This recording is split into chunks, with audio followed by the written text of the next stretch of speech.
Hi YouTubers, I'm going to do a short video on dismantling the rear end of a large planetary gear tractor. This one is an IH 1586. It was built in '77 and I need to do a brake job on it. So any planetary tractor typically is going to have, certainly with the IHs, is going to have the brake discs inboard of the planetaries, so you have to dismantle a bit of the rear transmission to get to it. So again, this is a 77 1586.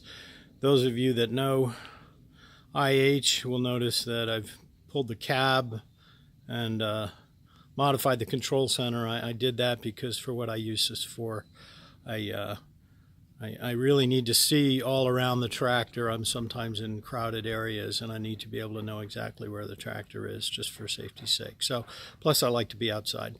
So I'm doing the brakes on it. I'll show you quickly what I've done here. You can see that I've pulled the axle carrier away from the housing there. I'm going to go around the back, get a little better view of it. Hopefully the sun doesn't totally blind us here, but it's light, so I wanted to do this. Okay, so what I've done here and what I wanted to point out here is, as you can see, as I pulled the axle carrier away from the housing, the planetary cluster, or the planet gear, stayed with the housing, which is a good thing. And you can see here that the sun gear, if you can see it, this being the sun gear here, the sun gear stayed with the housing, and I wasn't sure what was going to happen there, but that's going to be okay. Now I need to maintain the indexing of the sun gear with the planets, so I'm probably going to wrap some duct tape around those planet gears so they stay put. The thing I really wanted to point out here is, normally when you do a dismantle of this size, you need to build yourself a tractor stand, which involves quite a bit of hardware and probably welding, etc. I'm going to do this on both sides, and if I'd had to go and build that thing, I would have had a piece of hardware laying around that I really don't have a lot of use for. Hopefully I'll do this right the first time and not have to do it again.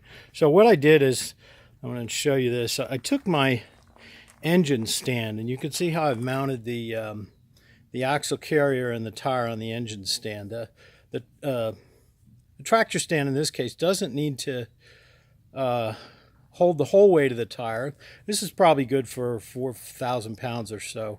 And you can see all I needed to do is weld up a small screw jack there, which I did. And I was lucky enough to have these parts laying around. You can see I have those two bars sticking out. That enabled me to sort of move the device around with the tire on it. And that actually worked pretty well. I was able to just pull this away from the housing. You notice there I've got the air over hydraulic jack. I really recommend those. Not so much that